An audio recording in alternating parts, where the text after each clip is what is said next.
WTF happened in February 2024.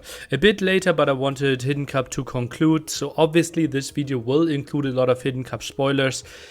Come back if you still haven't watched through the VODs and still want to watch them.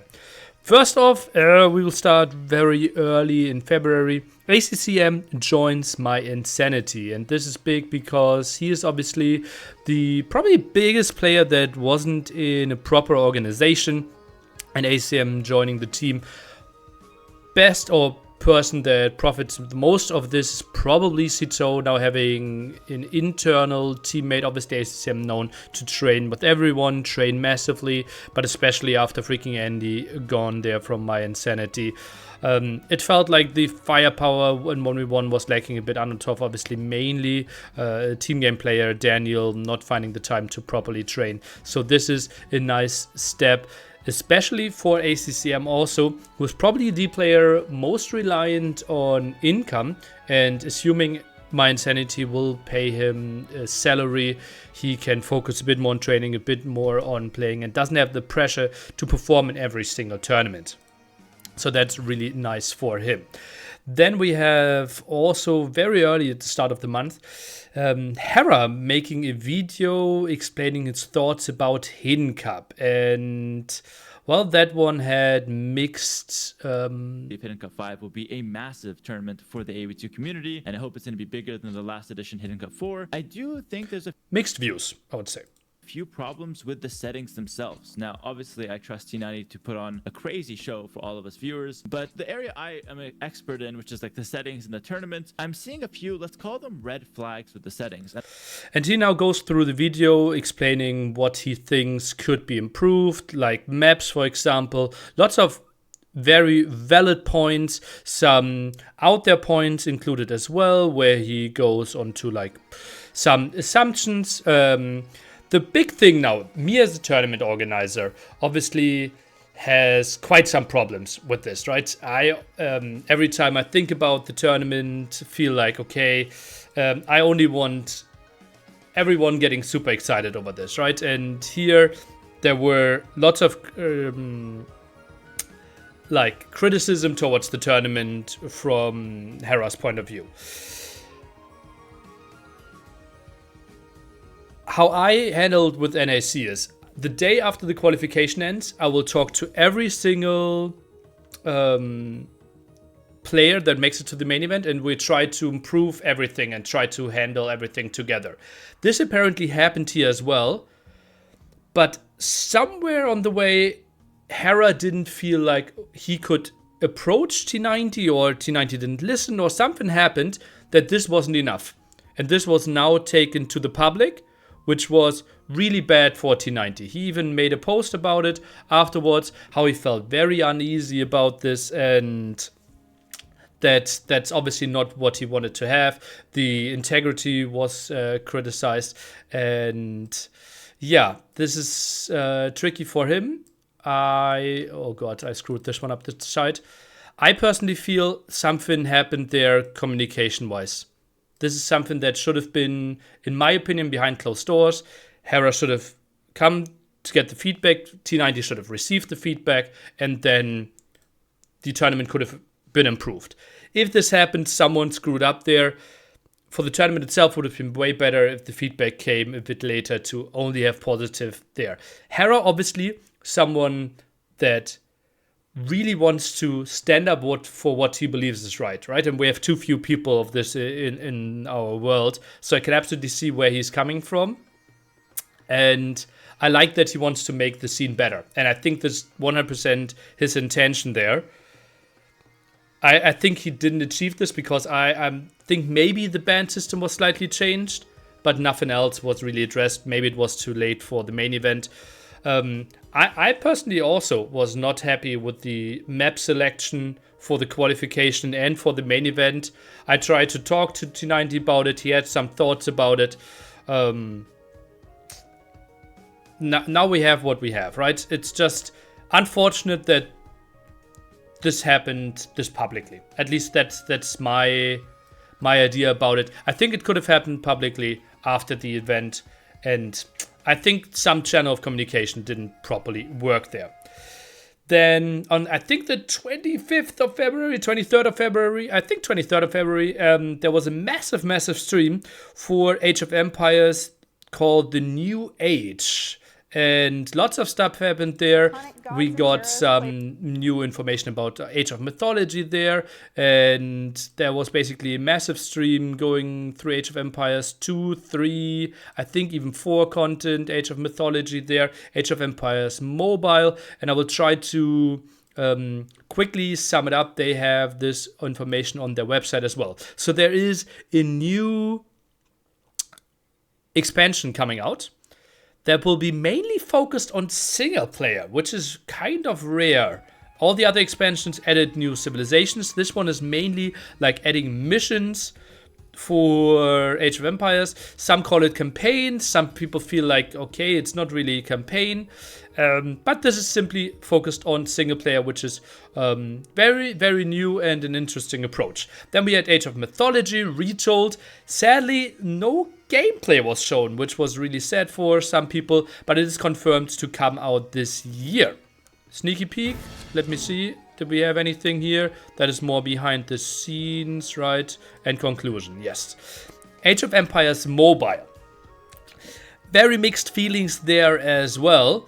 We know that Age of Empires had a mobile version on the Chinese market, which sold incredibly well. And I don't know how much money was generated from this, but it can't be bad for the franchise if lots of money and lots of eyes are coming on this. Obviously, big concern about what lots of mobile games are designed around is the monetization. Pay to win, the big word there that everyone is trying to fight. But typically the concept of most mobile games that you pay to be better at the game. The gameplay itself looked pretty pogga, actually, I have to say. Looking through this here, obviously this is not the gameplay itself, but this one looked like for a mobile game. I felt like this looked more Age of Empires-esque than I would have thought. We saw some trap shots there, the typical fights. And yeah, I didn't mind this one too much there. Also, the Red Bull tournament was announced to be confirmed for this year, I believe. And there also were some hints. El Reinado, which I think means the kingdom in English. Yeah, from Spanish translated. And now people are obviously coming up with some wild guesses. Is it just to give Taro more recognition for being the last champion? Will it be in Spain? Will it be in South America? Well, what is it in a Spanish speaking? Like, people started their theories. Also more theories in the Red Bull Discord were that it might not include Age of Empires 4 compared to Red Bull 6, the Legacy, or Red Bull Legacy, because Age of Empires 4 players said they were not contacted yet, while apparently some Age of Empires 2 players were contacted. This is obviously lots and lots of speculation. Moving over to Hidden Cup, one of the biggest tournaments in Age of Empires history. We had a total of, I think, 70 to 72,000 people watching the reveal at the end. Obviously, as you all know, the tournament starts with hidden identities, and then at the end of the tournament, it is being revealed. Big surprises here is probably the return kind of Leary after the underwhelming NAC performance here, beating Viper in the semifinals, having a good run against Ganji and Tito there. Also Jordan winning his first round while he had very little practice. One of the biggest upsets in the first round was ACCM beating Tato there, and Hera winning in quite a dominating fashion. 2 4-0s, 2 4-2s on the way there. The final 4-0. I think it was 65 minutes till we jumped into the first game, till the conclusion of game 4. Quite underwhelming there in the final perspective. But Hera just so incredibly good right now. And I'm with this reign, I even looked like, when was the last time he didn't win an S tier tournament? When was the last time he didn't make a semifinal and such? And we'll go all through this, and we'll actually go and redo my greatest players of all time list. This one was a combined list, and I think mid-April I will release this one. This was obviously, I think, April 2020, so now 4 years ago. And obviously all the active players there will increase in their ranks, but that's something for later.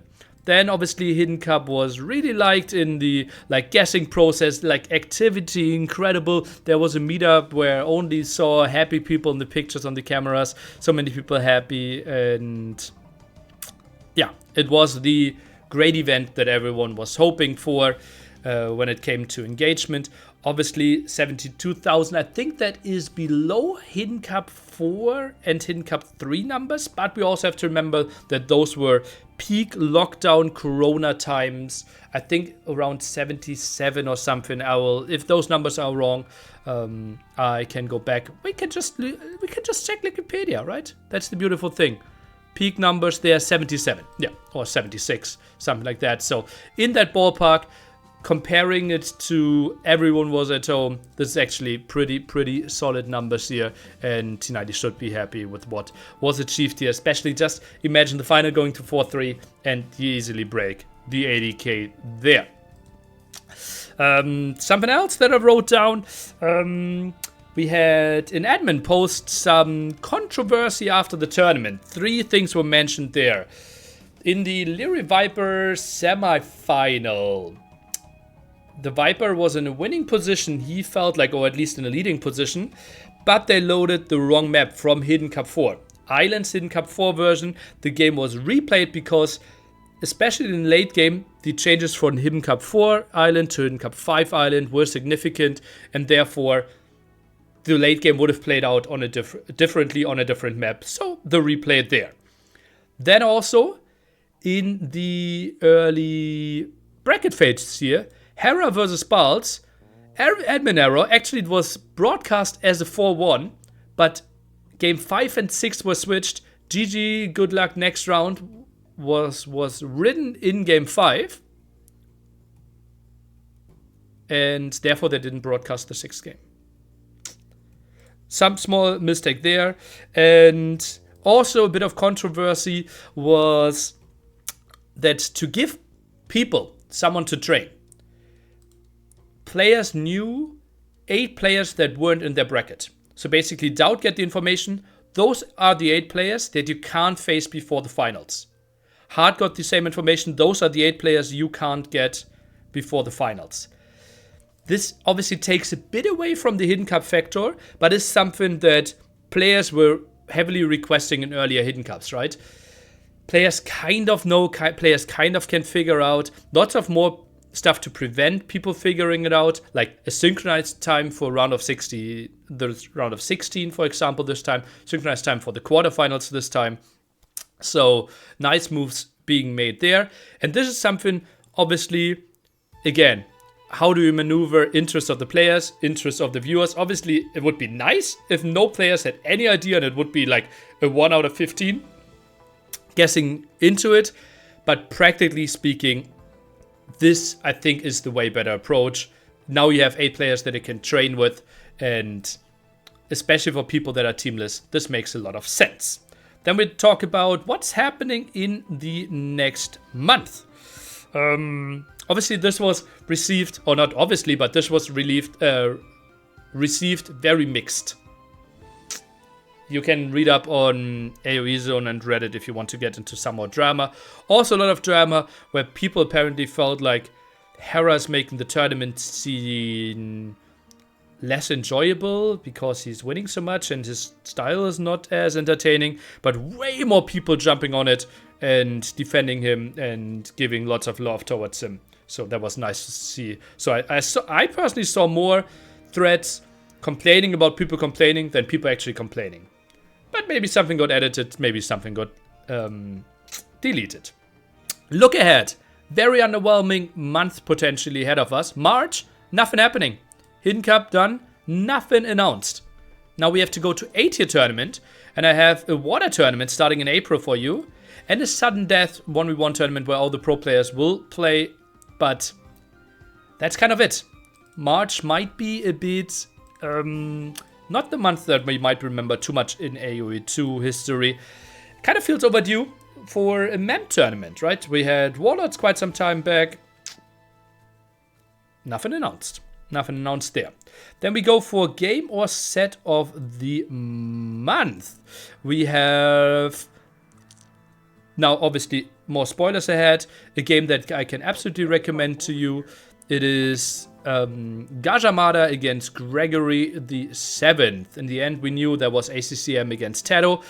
Evacuation game. This one looks already very promising. We are 1 hour, 15 minutes in here. I'll promise you, this one is far, far, far from over. I will give you the link and you will enjoy this one and a lot more of this game. Then obviously lots of people heavily followed Hidden Cup itself. I will give you another game that if you feel like, okay, I saw a lot of Hidden Cup, maybe something slipped away. And it might have. There was a great set between Germany A and Gamer Legion. A 3v3 tournament where you aren't able to build extra town centers. And if you lose your town center, you lose the game. It is called sudden death. And you simply see what's happening here, right? You see that Doubt's town center, very much at the front, is at the 18-minute mark getting Scorpion rushed after getting Villager rushed and Scout rushed and is under a lot of danger. And you see what's happening here. Villagers not really even being able to repair. I will give you the link to give you an idea and enjoy this great set. Multiple good games included in this one. Then clip of the month. I struggle a bit to get any specific ones. I just give you something that I found incredibly unique and enjoyable for me to look at from a set that I saw. We are in the Hidden Cup semi-finals and we have lots of demos actively moving around here on Mudflow. And Khosrau, aka the Viper, against Leary is trying to make some demo hits happen. He's going after the main army. He's going to distract him there. Yeah. He's going to go after the galleons. Oh, man. Oh, jeez. Oh, with the geez, trebs! The demos hit the trebs. The trebs and the are now down. galleon. And Khosrau is back from the dead again. He is... Oh, God, he can hit these too. He's going to go for that castle with his trebs, Dave. Here we go. Heavy demos on the galleons. Oh, jeez. One of them got converted. One of them got converted and everything died. This could have been like 15 galleons or something down, as you can see here. But one demo converted obviously killed all the other demos. Indecisiveness here of the Viper. Oh boy, could have been such a crazy swing. He's gonna go for that castle with his trebs, Dave. Here we go. Heavy demos on the galleons. Oh, jeez. Well, that's happened. And I think that's it from me. Obviously, very eventful month. I hope you enjoyed this one. Goodbye. Hippo lovers.